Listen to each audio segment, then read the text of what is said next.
Thank you for joining us at this hour. I'm Daniel Choy for Arirang News. We start with the first story of the day. North Korea's human rights record will be likely in the spotlight again this week as the UN prepares to consider a resolution on the issue. But Pyongyang's allies are concerned as is an important anniversary just before the vote. Our Myung-kil starts us off. The UN Security Council is likely to put North Korea's human rights record on its agenda this week. This follows UN members' passage last month of a strongly worded resolution calling for a referral of North Korea to the International Criminal Court for human rights violations. Draft resolution L.28 Rev.1 * is thereby adopted. The draft resolution, which won the favor of 111 member states, will likely pass the UN General Assembly on December 18th. After that, the issue will be put on the Security Council agenda.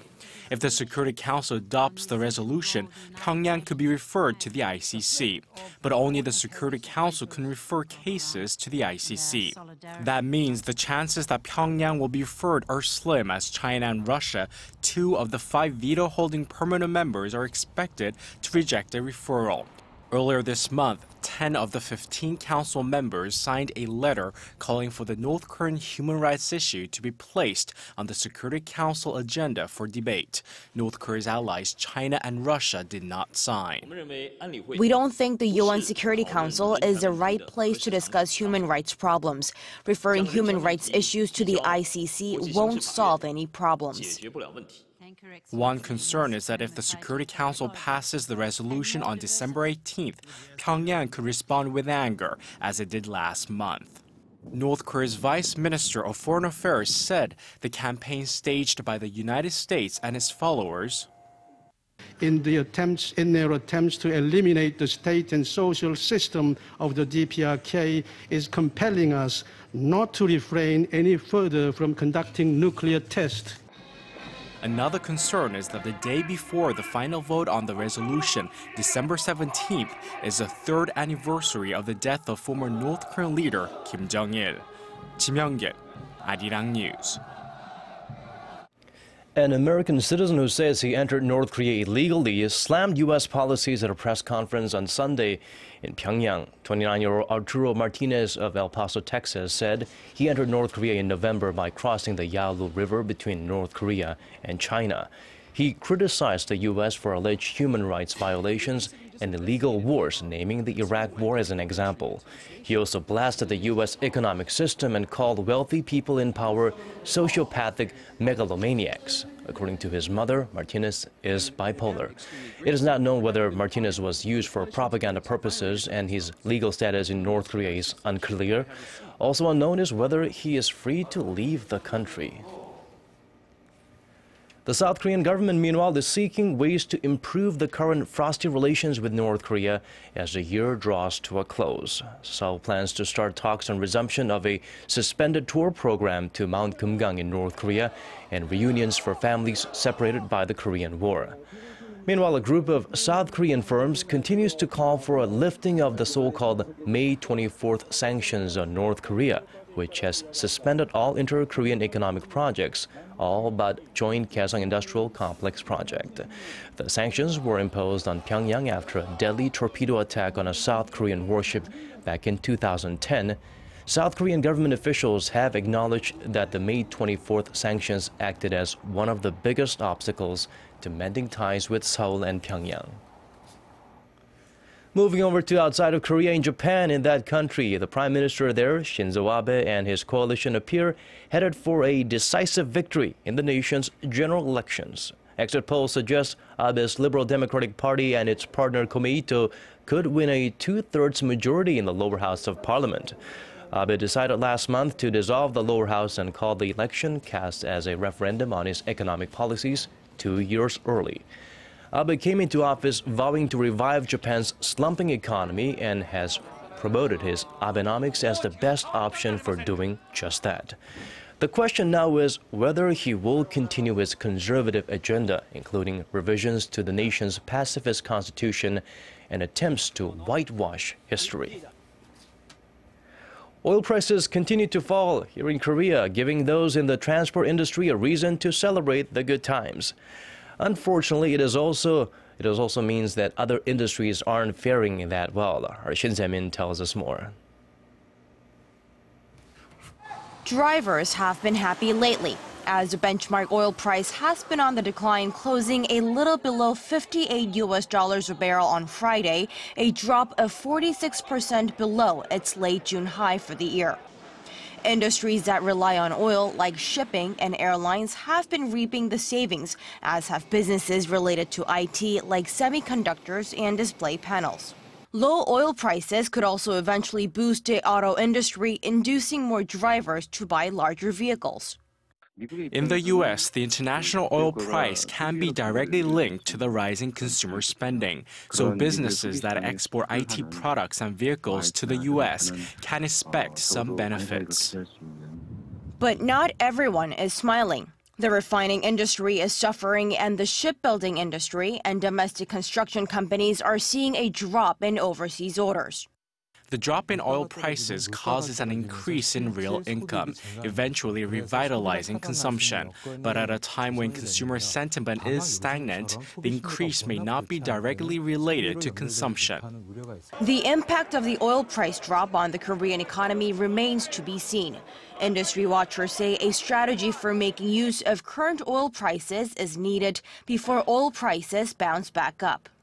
Shin Se-min, Arirang News. Let's talk about the changing shopping trend here in Korea. The mobile shopping industry here in Korea is expected to expand in the coming year. According to a report released Sunday by a local investment firm, the volume of transactions in the domestic mobile shopping market is likely to exceed that of the online shopping market for the first time in the third quarter of next year by some $6.2 billion. The report says the mobile shopping market has increased, in part because of greater accessibility and an increase in the purchasing power of women. Some of the more popular items purchased via mobile phone include child-related products and clothing and fashion items. Well, he has said it before and he said it again on Saturday. Russia's Deputy Foreign Minister Sergei Rabkov warned the U.S. that his country will fight back against any new American sanctions slapped on them over the Ukraine crisis. He did not, however, clarify what actions Russia would take against new sanctions. The last time the Kremlin retaliated, it was by restricting food imports from Western countries, which proved detrimental to Russia's economy instead. Russia has continued to deny that it armed rebels in Ukraine, while the U.S. with the European Union imposed several rounds of economic sanctions on Russian individuals and large companies. A former White House counsel and attorney general under George W. Bush has voiced his concerns on a recently released report by the Senate Intelligence Committee detailing the CIA's brutal interrogation tactics. Alberto Gonzalez said Friday in an appearance on the conservative cable network Newsmax that there were some activities by CIA interrogators that went beyond the Justice Department's guidance in the treatment of the detainees. Gonzalez added that such acts could damage the United States' standing in the world community. However, he also pointed out that it was unclear to him how much trust could be placed in the report, saying it was one-sided and partisan. UN members have finally reached an agreement on how the global community should deal with climate change. After 48 hours of discussion in Lima, Peru, delegates from 195 countries approved a plan for which information should be submitted for a global pact up for discussion next year. The agreement was hindered by divisions between rich and poor countries, but the final draft indicates that countries have common but differentiated responsibilities to deal with global warming. There is also a loss and damage scheme for poorer countries hit by the effects of climate change. However, the wording on national pledges was weakened, saying that countries may, instead of shall, include quantifiable information on how they will meet emissions targets. Korean companies are seeking to tap into the Islamic market, which boasts a population of 1.6 billion. But obtaining halal certification is one hurdle they must jump over. It's difficult, but not impossible, apparently. A Korean cosmetics brand recently obtained it, leading the way for others to follow suit. Our Kim Min-ji explains. Talent Cosmetic is the first Korean cosmetics brand to receive halal certification from the Malaysian government. That clears about 150 products in its lineup for sale in the country. The company, which uses popular K-pop groups to advertise its products, hopes this will allow it to gain better access to the $2 trillion Islamic market. In fact, many Korean companies have been eyeing Islamic nations as their next business stop. But entering comes with strings attached as they need to obtain halal certification to target the 1.6 billion Muslim population. Halal means permissible in Arabic and means that a product is approved for consumption or use under Islamic Sharia law. Simply put, a product cannot contain pork, alcohol, blood, or meat that wasn't butchered in God's name. So far, only a handful of Korean firms, including Pulmuone, have obtained necessary certification and enter countries like Malaysia and Indonesia. And Korean products overall remain relatively unknown to Muslim consumers. However, experts say Korean pop culture or Hallyu could help them gain a footing. Products without halal certification are being exported to Islamic nations, but obviously Muslims don't buy them. But when products have the certification, they become a preferred choice, and because of the growing popularity of Hallyu there, that will make Korean products more appealing. To take full advantage of this blue ocean market, the experts stress the company should also do more to offer halal-related goods and services in Korea to better cater to the growing local Muslim population and those who are visiting. Kim Min-ji, Arirang News. And now the weather. Expect more snow in the afternoon and the evenings in most parts of Korea, especially in the central region. As for the temperatures, we will expect sub-zero temperatures nationwide, dipping to as low as minus 12 degrees Celsius, that is. Now let's check out the weather conditions in your neck of the woods and around the world.